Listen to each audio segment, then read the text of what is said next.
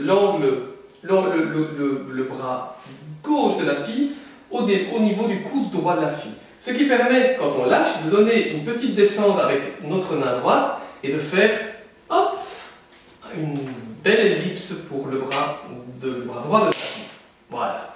Et puis quand on la récupère, on ne va pas la récupérer comme ça, parce qu'on va être bien embêté pour la suite. Non, on va la récupérer avec cette prise, main du garçon vers le haut.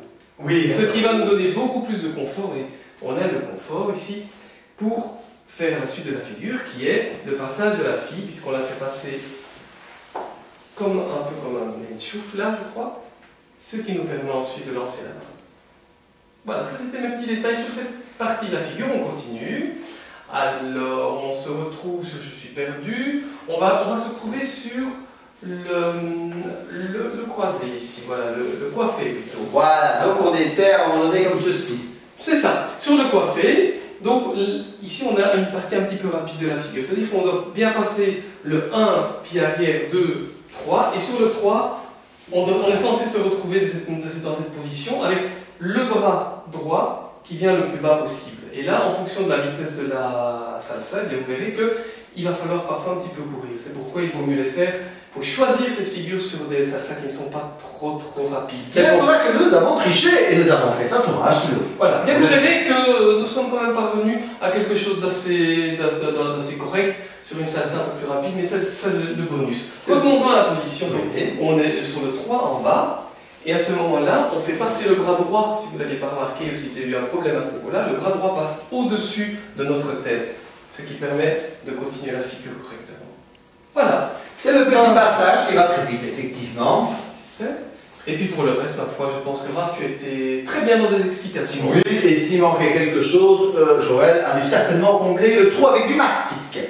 Eh bien, sur cette bonne nouvelle, nous vous disons à très bientôt pour de nouvelles figures sur... www.coursdesalsagratuite.com. À bientôt.